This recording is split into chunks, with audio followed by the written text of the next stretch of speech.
2027 ഹജ്ജ് അപേക്ഷാ സമയം നോക്കി പാസ്പോർട്ടിന് പുതിയ അപേക്ഷ നൽകുന്നതിനും പുതുക്കുന്നതിനും 2500 രൂപയാക്കി തുക കുത്തനെ വർദ്ധിപ്പിച്ച കേന്ദ്ര സർക്കാർ നടപടിയിൽ ഇടപെടണമെന്ന് മലപ്പുറം മണ്ഡലം മുസ്ലിം ലീഗ് കമ്മിറ്റി വ്യവസായ IT വകുപ്പ് മന്ത്രിയോട് ആവശ്യപ്പെട്ടു. സാധാരണ 36 പേജുള്ള പാസ്പോർട്ടിന് 1500 രൂപയിൽ നിന്നും 2500 രൂപയായും തൽക്കാൽ സർവീസിന് 2000 രൂപയുള്ളത് 3500 രൂപയായും 60 പേജുള്ള പാസ്പോർട്ടിന് 2000 രൂപയിൽ നിന്നും 3500 രൂപയായും പാസ്പോർട്ട് തൽക്കാൽ സർവീസിന് 6000 രൂപയായും കുട്ടികളുടെ പാസ്പോർട്ടിന് 1000 രൂപയിൽ നിന്നും 1780 രൂപയായും കുട്ടികളുടെ തൽക്കാലിന് 4250 രൂപയായും നഷ്ടപ്പെട്ട പാസ്പോർട്ടിന് 5000 രൂപയായും അതിന്റെ തൽക്കാലിന് 7500 രൂപയായും ഡാമേജായ പാസ്പോർട്ടിന് 6000 രൂപയായും അതിന്റെ തൽക്കാലിന് 8500 രൂപയായും വർദ്ധിപ്പിച്ച് കേന്ദ്ര സർക്കാർ നടപടി മരവിപ്പിക്കണമെന്നും നിവേദനത്തിൽ ആവശ്യപ്പെട്ടു.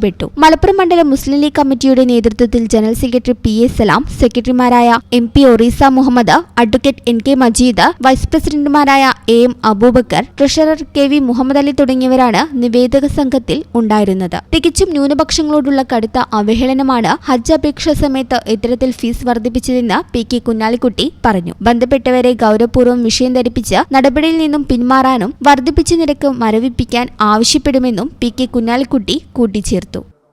ഈ ചാനൽ ന്യൂസ് മലപ്പുറം. ഇടനെഞ്ചിലെ സ്വപ്നം മികച്ച ജോലിയാണെങ്കിൽ ഇനി ചിറകു വിരിച്ചു പറക്കാം. Empire College of Science. Empire College of Science, Moondal, Kuttipuram, Malappuram.